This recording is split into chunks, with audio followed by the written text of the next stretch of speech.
Bonjour et bienvenue à Fête du Soleil 2025 Exploring Nature.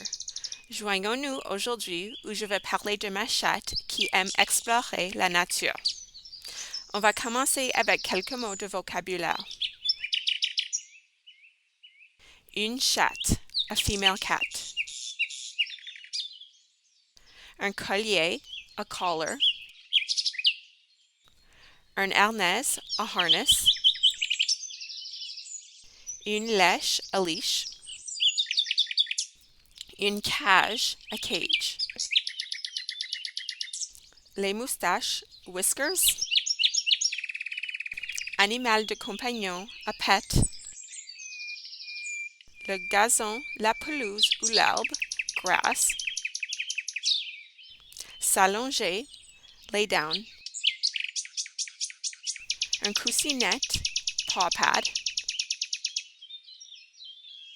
Halter, to pant. Toilettage, grooming.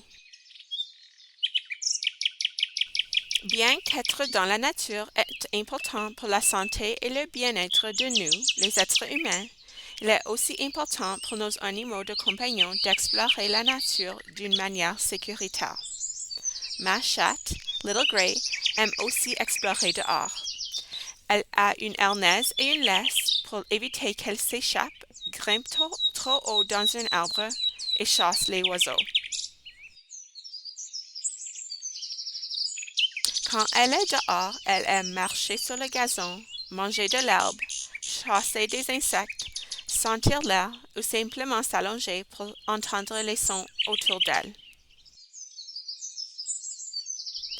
Elle a aussi une cage d'animal qu'elle aime s'allonger dedans. De sa cage, elle peut voir et entendre tout autour d'elle. Pour elle, le temps qu'elle passe dehors est différent du temps qu'elle passe à l'intérieur de la maison. Il y a plus à observer, à entendre et des différentes sensations, comme comment la pelouse sent sous les coussinettes des chats. Les chats ont des réflexes très vite. Ils ont des moustaches très sensibles qu'ils utilisent pour leur aider avec la navigation, surtout dans le noir pour trouver des objets et des espaces. Ils utilisent aussi leurs moustaches pour détecter des changements dans la pression de l'air. Les coussinettes des chats sont très sensibles aux vibrations, une autre façon dont ils reçoivent l'information de leur environnement. L'ouïe des chats est très sensible, particulièrement les hautes fréquences.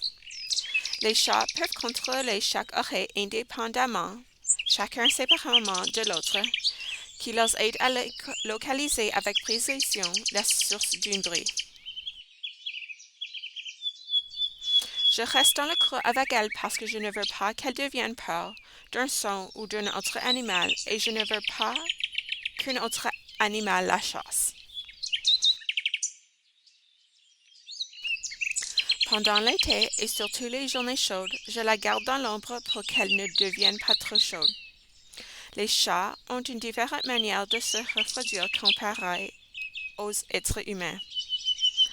Les chats ne transpirent pas qu'un très petit peu de leur coussinette. Pour se refroidir, les chats haltent et ils utilisent le toilettage pour mettre la salive sur leurs poils qui évaporent pour leur refroidir. Il est important pour les chats de toujours avoir accès à l'eau. Est-ce que vos animaux de compagnon aiment être dehors? Comment est-ce qu'ils explorent la nature?